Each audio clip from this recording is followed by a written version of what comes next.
Welcome to the High Rise Podcast, presented by Headset, the leading data and analytics company for the cannabis industry.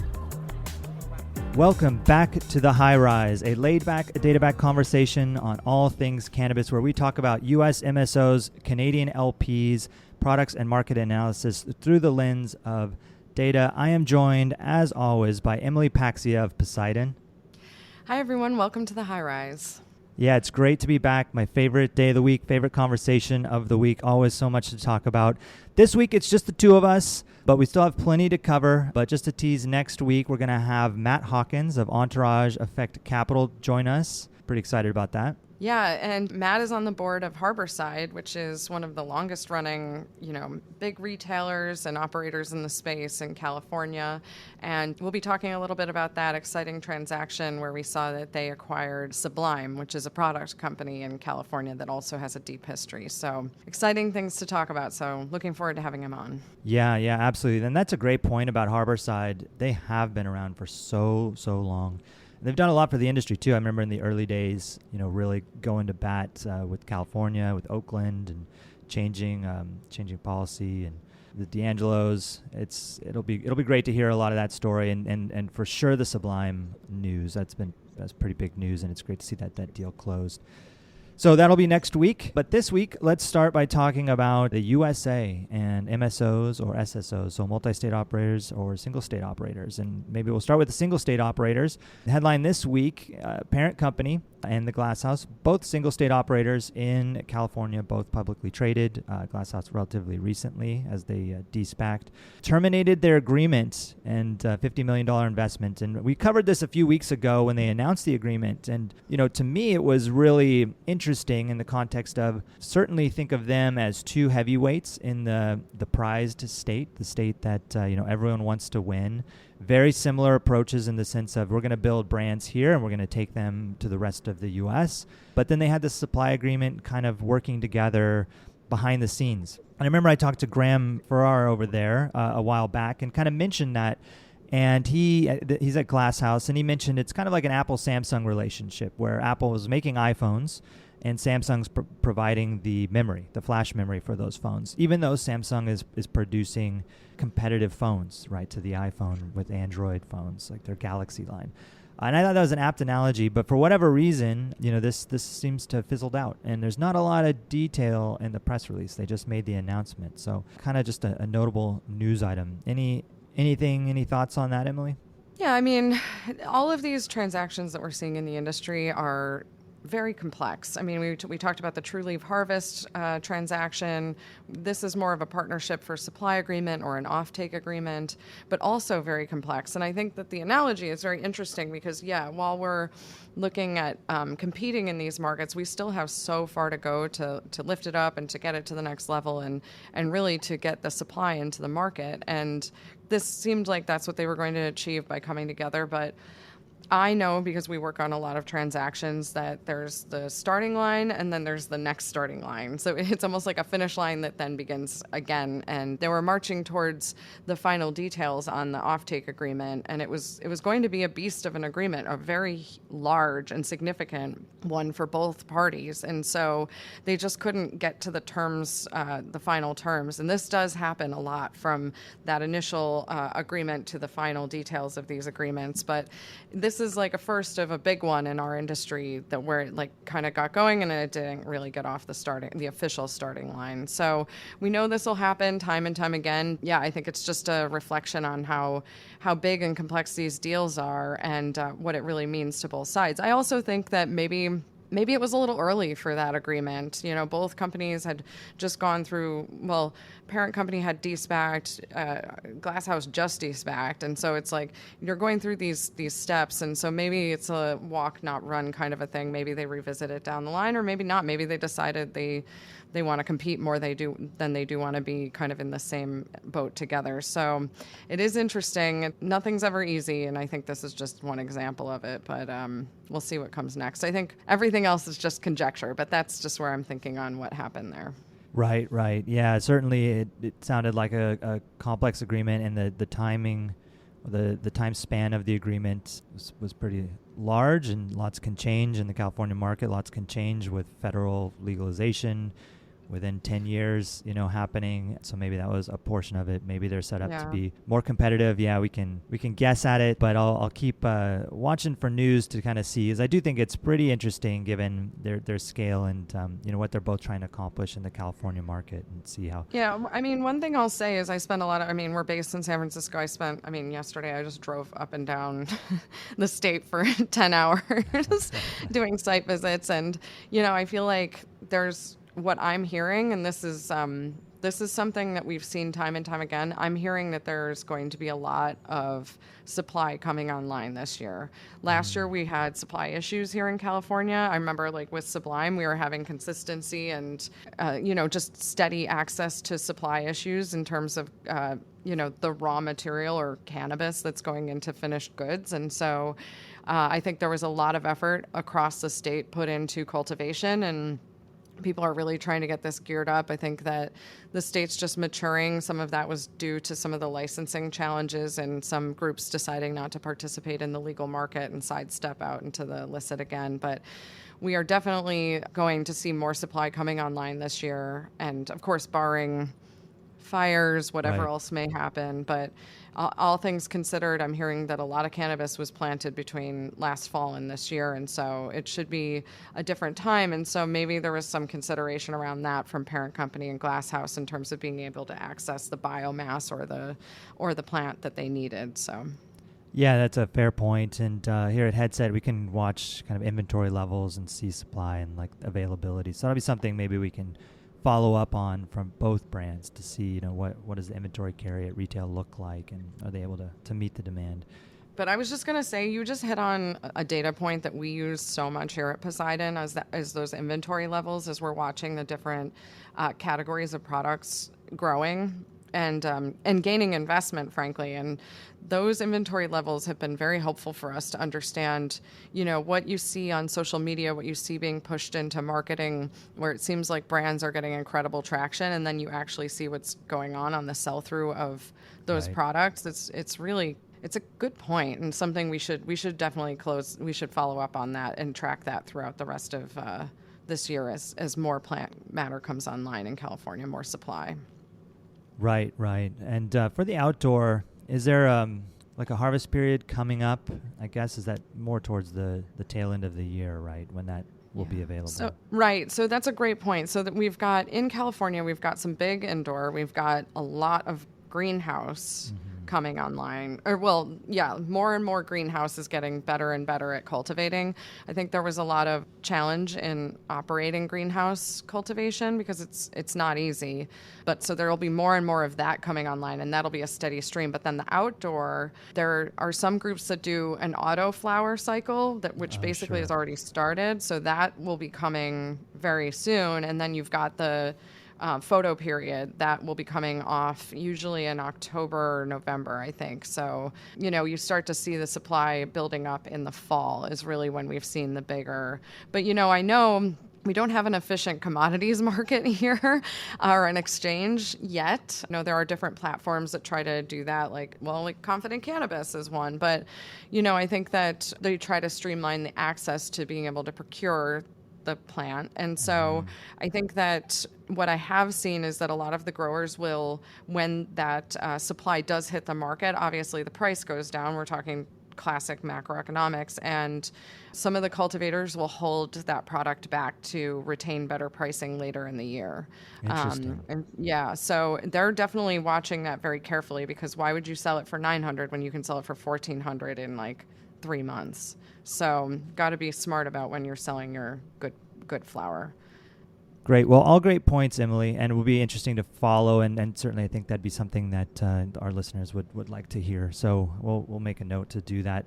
Next on the U.S. MSO front, interesting news. Jefferies initiated coverage of U.S. MSOs. Jefferies Financial Services Organization coming in. I do believe they have done some coverage of cannabis, primarily Canadian LPs, but this is just more validation for the U.S. market, MSO organizations that are publicly traded. And they released a pretty sizable report that had a lot of good insight and frankly was extremely bullish on the opportunity, as I think we all are, but really great to see kind of some of those points validated. Did you get a chance to look at some of that report, Emily?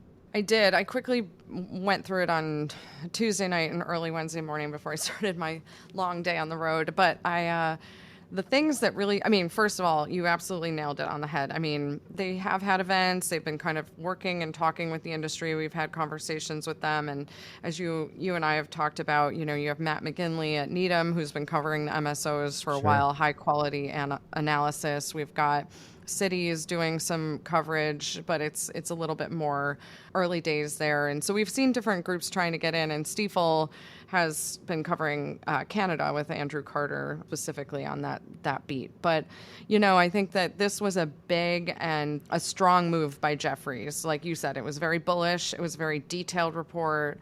One of the things that I wanted to dive in more, which is a number that stood out in my head after reading it, but I want to dive in and understand when that was done and think more about the implications of this, are that they said that the U.S. MSOs only have the capital in those companies right now in the public markets is 4% of it is institutional at this point. 4%. So 4%. Wow. And so what that tells me and what tells us at Poseidon is that the upside of this industry is so enormous. I mean, it just means that we're still just operating. I mean, we all know this and we've all been talking a lot about it, but that number really stands out because it's just like, oh my gosh, once, institutional, we're institutional, but we're a very sector focused institution. But once institutional capital comes in, I mean, that's a huge movement in these names. And I think that's why they set some of these price targets where they did for the MSOs, because I think we're all in violent agreement that the MSOs are delivering on their business plans. They're executing in the most adverse conditions you can face as a business, and yet the stocks don't reflect the performance of these companies. And so what is that? That's just like what Todd Harrison was saying. It's, it's where the opportunity zone lies. And it's, when I see that, I just get really excited when I look at all of our investments and I think about what that means for them when things change. Yeah, and that's a great point about Todd. When we had him on, he's banging the same drum, and I think for good reason.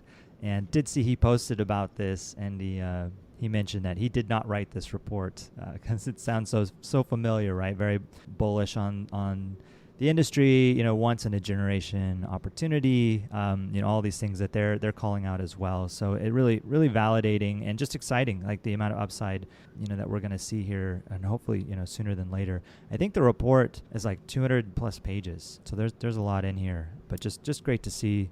More validation, and we talk about it week over week. Whether it's safe banking, as a start to a path to eventually uplisting or federal legalization. Something's gonna trigger some big change here, and we'll probably see more of those traditional institutional investors coming in and really changing the game. I mean, there's a lot of retail investors obviously that are helping here, but I think with the institutions coming in, it'll be pretty significant. I mean, we saw that when who was it that had to basically pull out of investment that was institutional, and that kind of caused a bit of a drop.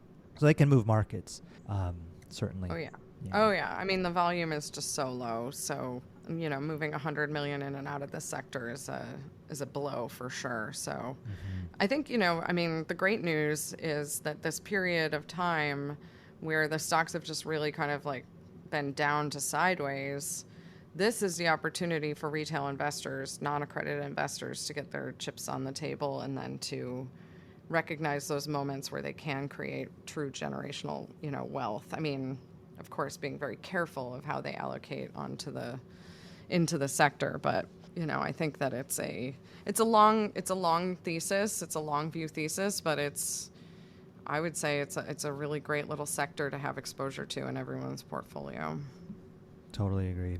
Well, let's move on to Canada and Canadian LPs. So one notable item, I think, this week is around Sundial, and Sundial added an additional 350 million Canadian to their investment arm of the business. And I know we spoke about this in a past episode when they first did this. Sundial capitalized quite a bit in the public markets. It seemed to be one of those meme stocks, so to speak, and captured quite a bit of capital. And this is looks like how they're choosing to deploy it. I know they did some other things around the retail side of the business.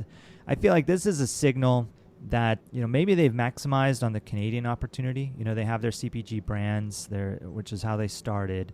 They have the retail organization now that they've invested in with Inner Spirit, and now this is kind of the next item, right? And they already did this, but now they're kind of doubling down on this. So maybe, to me, this seems like a way to maybe capture some of the ancillary opportunity in the space, all the ecosystem that's being developed around it, maybe invest in other plant-touching properties. I'm not really sure, what they are planning on investing in and how they're planning on investing in. I haven't seen any headlines around it, but it's quite a bit of capital to deploy out there. So kind of an interesting angle. I know that, when we look at the other kind of competitors out there and how they're investing in the U.S., it seems to be into these CBD brands as a way to try to drive brand awareness before federal legalization in the U.S. and get a toehold, so to speak. We know with Afria, they did the deal with Sweetwater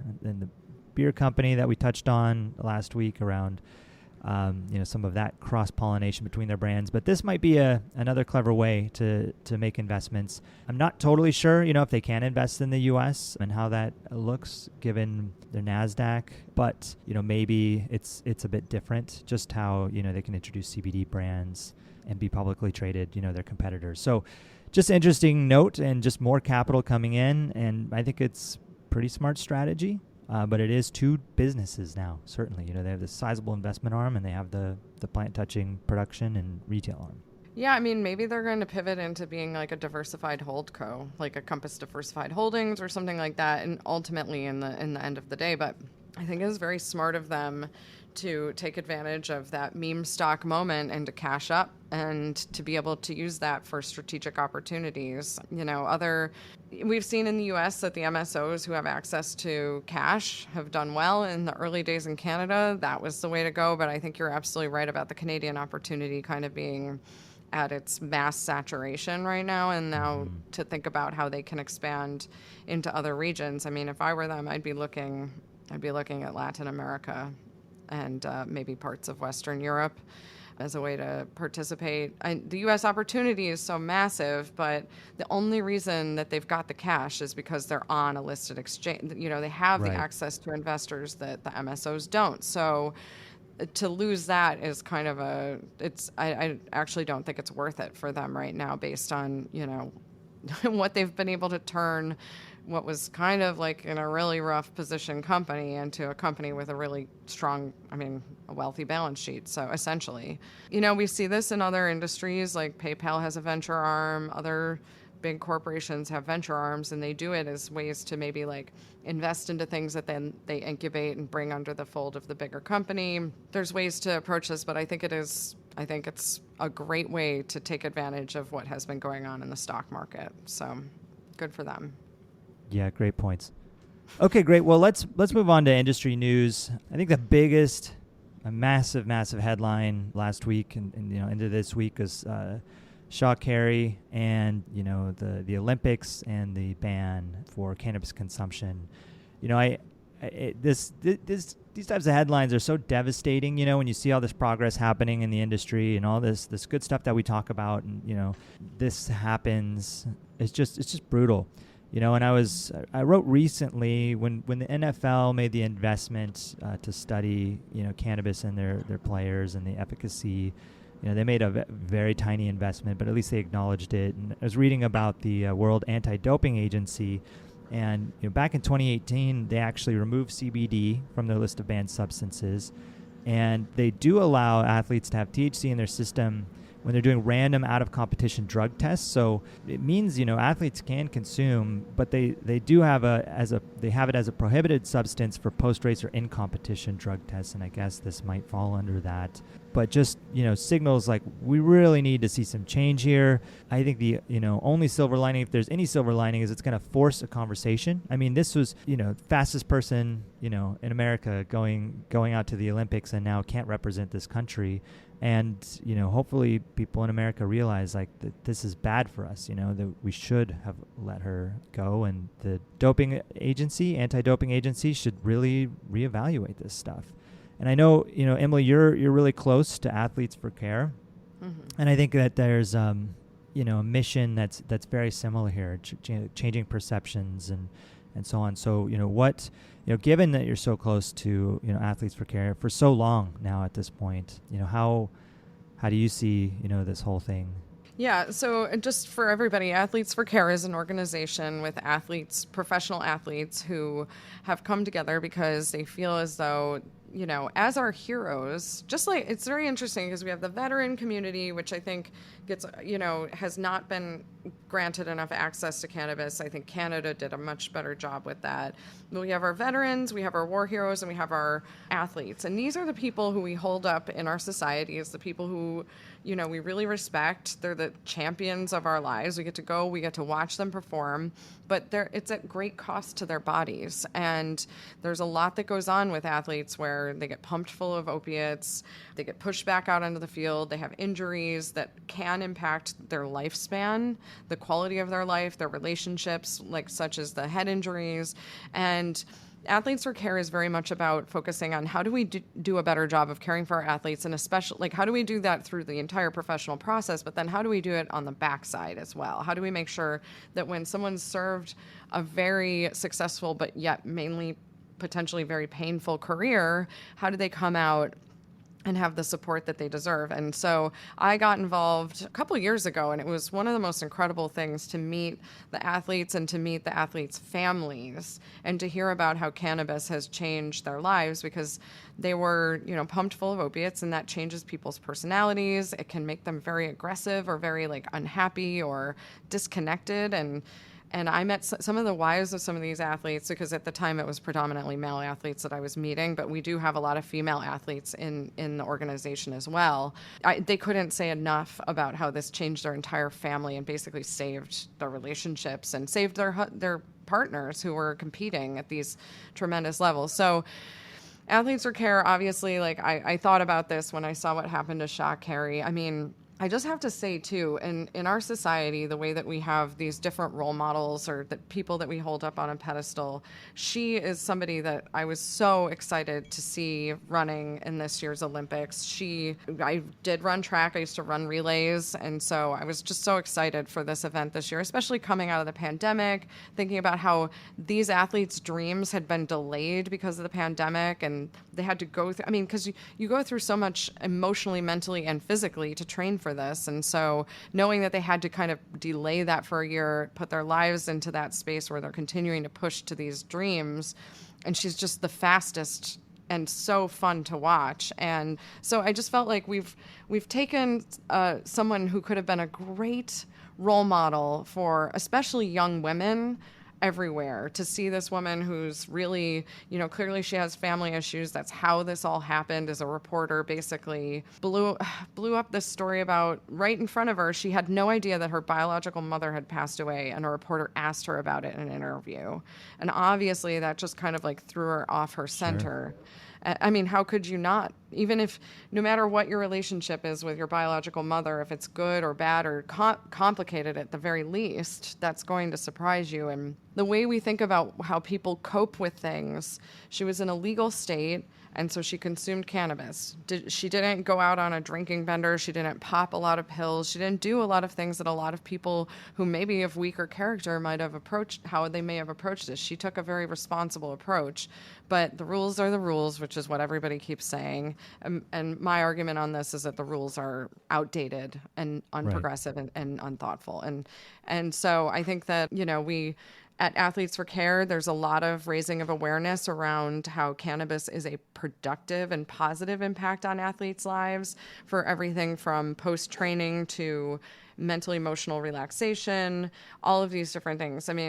It's a really important thing. And so we are really, as an organization, leaning in on supporting this and supporting athletes around this. And I do think we've seen some change in the leagues, but this is definitely a gap in progress for sure. Yeah, and it's a great point. Rules can be changed, and I think in this example, it's extremely clear that it does need to be changed and not treated as a performance-enhancing drug in the same way, especially when we're regulating it like things like alcohol. It's just untenable, and hopefully this forces the conversation and makes people really look at it pretty closely, and maybe we'll see some change. I'm certain that she'll be on the right side of history of this one, and will always be like that story of like, here's another prohibition story. Here's another, situation where, prohibition, caused so many problems and is just was a crazy position to be in. And in hindsight, we'll look back and just think about how strange that this happened is, and it's very unfortunate for her. I can't imagine, this is her career, this is what she does so well, and not being able to do it at the level that she's earned. It's pretty disappointing. Other news around this, there was a recent poll, YouGov, who's done some polling work in cannabis before that we've talked about. They surveyed 30,000 Americans about the decision, and they found that a majority of women actually opposed the suspension versus supported it, and it's actually flipped for men. But this is notable because when you look at most cannabis polls, and even cannabis sales, it's basically 2-to-1 male to female ratio. 2/3 of sales go to males in legal cannabis markets.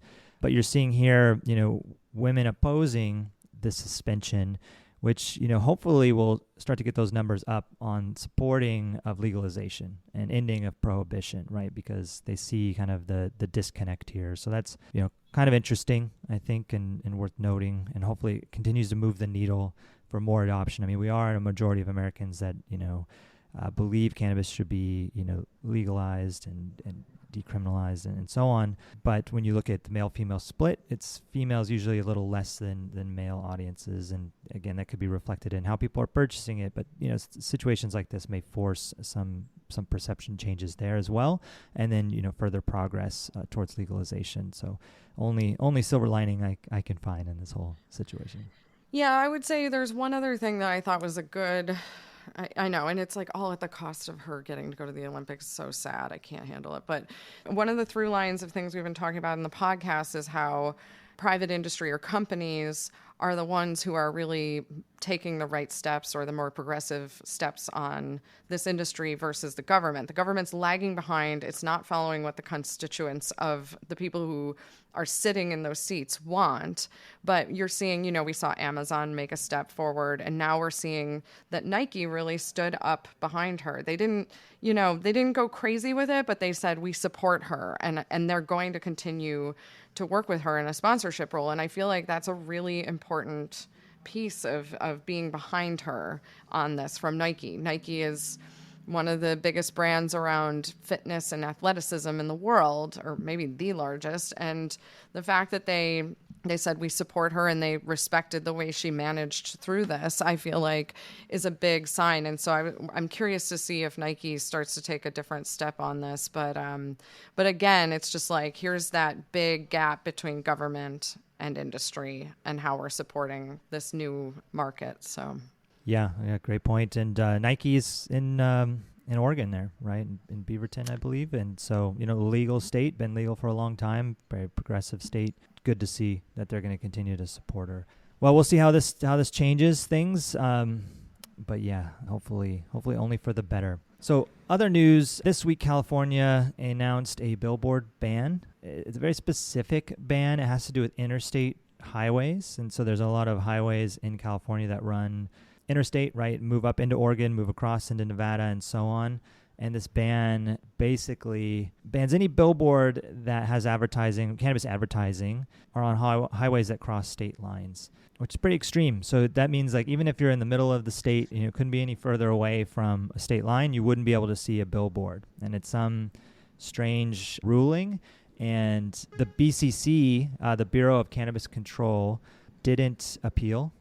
Instead, they issued the statement, but there is some opportunity. I believe a bill was introduced recently in session that hasn't gone through, but it does loosen some of these restrictions longer term, where it'll be only a certain distance from the states, something like a 15-mile radius. So if this bill gets through, it'll change kind of this ruling. Of course, they could appeal. It does seem pretty heavy-handed, but I bring it up because recently there was some news around the UN, and the UN promoted a ban on cannabis advertising, which is in one sense, one step forward, two steps back. Like at least they acknowledge that there's a market for cannabis, and cannabis will be purchased. Before it was very much like should be prohibited, cannabis should be illegal. But now they're saying, we should have a ban on advertising similar to tobacco. You have California doing this. And when we're talking about, regulating cannabis and treating cannabis, like alcohol, or, cannabis for wellness, for pain management, these things, I think that we need to have a framework for marketing. It's already hard enough to market cannabis. These cannabis brands, you're locked out of traditional marketing channels, especially in the digital world like Google, Facebook, Instagram, and so on. You constantly see Instagram accounts getting, pulled down for whatever reason, but cannabis brands having struggles there. So, to see this California billboard ban is pretty disappointing. Hopefully this bill gets through and it loosens it. And sure, you can't maybe advertise right across the state, although I believe most states on the border of California are legal. I think so. But I got to go back to my fourth grade geography to make sure. But we got Nevada and Oregon, for sure, legal markets. Arizona now legal. So anyways, it makes me think like we need to get in front of this as an industry. And I know there are some, groups that, are working on this. But when I think about alcohol, there's a lot of self-regulation there with things like age gates on websites and to make sure that they don't end up like tobacco where it's, no marketing allowed whatsoever. But I think this is just maybe canary in the coal mine, right? Like, we talk a lot about, changes at the federal level. When you look at Canada and, what happened there, is particularly around packaging and branding on products, so limited, this tiny little logo, single color package, there's an opportunity to do it right and to do it to kind of set precedent now and to kind of control and put a good face on for the industry, so that way we don't have to get regulated to oblivion when it comes to marketing. And so these brands, can really become, mainstream brands long term. At least that's my hope. So have you noticed, you're in California, has the billboards been egregious? Are they everywhere? I know in Washington State, outside of Seattle here, quite a bit early on, post-legalization in the early days, kind of less and less now. I don't know as a channel how overall effective it is, but they were everywhere. But they slowed down, but not because of any real limitation. So how is California? Have you noticed them everywhere? No, first of all, no. I know E's had them everywhere for a minute, but that was back, 2017 or something. Sure, medical. And to your point, it's like, we can't, even MJ Biz got kicked off of Instagram recently. It's like, come on. So, when we can't play in those channels where other groups can, we've been finding our more analog methods, which is, print and billboard. And in California, where they're the most useful to companies is when they're right off of the expressway. And so it's like, check out Harborside exit, whatever, in San Jose, or, different things like that. And so that's useful to these companies because it's a way to let people know that they're there and to make the exit. And for what it's worth, the billboards are not at all targeting children. It's like a very adult thing. It's just it's kind of just factual information. Here's Harborside, right, exit, whatever, And so I think that's something that it's disappointing that it got taken away, but it's we've got a lot of fish to fry in this industry. Sure. Cannabis companies have figured out ways to get around it. For example, if you have a building with a wall that's visible, you can paint on your building. Okay. So they're finding their ways, and it's just one other thing. It's just frustrating, but maybe people will use Yelp more to find what's happening. It's funny because I just started, I was typing something into Yelp the other day with a C, and it how that auto suggests? Sure, autocomplete, yeah. Cannabis dispensaries was the thing. And I don't search for cannabis dispensaries because I know where they are. Right. So, I thought it was an interesting autofill. I don't know if it was pulling from my phone, and the word that I use a lot is cannabis in my phone, I'm sure, or if it's just an oft used term now. So anyway, it's I agree with you. I don't want this to turn into just like a really depressing branding experience. It's a consumer market, and so I think we should allow it to be, to follow under the, even if we had what's available in the alcohol industry, that would almost seem crazy to me, because I think a lot of the alcohol advertising is absolutely targeting young people and really out of control, like birthday cake flavored vodka. Are you kidding me? And so and those Super Bowl ads that are Super Bowl ads just over the top, sometimes. Yeah. Yeah, completely. And so if we could even get 50% of the way there to what is allowed for alcohol, I'd feel like that would be a W, but we'll Right. see what happens. I'm really hopeful we don't go to the extreme. But I think I don't say this a lot, but I think in the US, we've gone pretty far down the road of actual branding. So I think it would be very hard to turn that off from a regulatory standpoint. I certainly hope so. I do. I don't want to, overly stigmatize it, like tobacco. I mean, there is the wellness piece, there is the pain management piece, there's the recreational piece, of course, too, but it's a bit different. So anyway, more to come on that, but I think, self-regulation, getting in front of it, making sure we're on the right side of this long term so we don't get regulated to oblivion and end up with no channels to advertise. And maybe you're right, maybe somewhere, not all the way to alcohol, somewhere in between would be great. I'd be happy as well. The last bit of news, and it's kind of good news. Apple's coming around on cannabis within the App Store. They allowed delivery apps now within the store, which is previously prohibited. So my experience with the App Store back in 2010 or 2011, whenever it was launched, it came out shortly after the phone. If you remember when the iPhone first came out, there were no apps. It was just your Safari browser. But they created this kind of closed ecosystem, where they control app approval. So any app that you download on your phone has to be approved by someone at Apple. And there's all sorts of prohibitions around the types of apps you can have, how the apps can operate, and you have to work with an app approver, if your app has any sort of gray area. And, Apple really leaned into this, it's kind of the opposite of the internet where it's like wide open and, kind of this closed system. So when we started Leafly, back then, and we wanted to get it on the App Store as a new channel, it was not approved originally. And it's when we talked to our App Store rep, they mentioned that because Apple is based in California, they respect California law, particularly around medical. And Leafly had, at the time, we had a component where you could rate strains on activity. So you could say, I want to ride a bike or watch a movie when I consume Blue Dream or Sour Diesel or whatever it may be. So we actually pulled that. It was the early days of Leafly. So we removed that and we replaced it with negative. So people could put, it gives me a headache or dry eyes or what have you. And they approved it, and which I thought was pretty progressive at the time. I would, frankly, shocked we even got through, given, sometimes, cannabis has such a stigma around it. And since then, there have been plenty of cannabis-related apps on the platform, over time. But they have limited, like transactions. They have limited some of the vapor pen or the technology apps that are out there where you can connect to your devices. So it's kind of this arbitrary line that they've drawn in the sand, but now they're kind of removing it and opening it up a bit more. And Android's still a bit behind on that. Google just has an outright ban on it. But, I think it's good and it's interesting to see some of this progress here. And hopefully, that we see this type of behavior from Instagram and others, where they stop pulling accounts for this type of thing, where they removing MJ Biz is crazy. I had not heard that, an industry association. So maybe this is a good trend. Overall, I think it's good for ancillary companies in the space, anybody who has, an app that wants to do commerce or something that maybe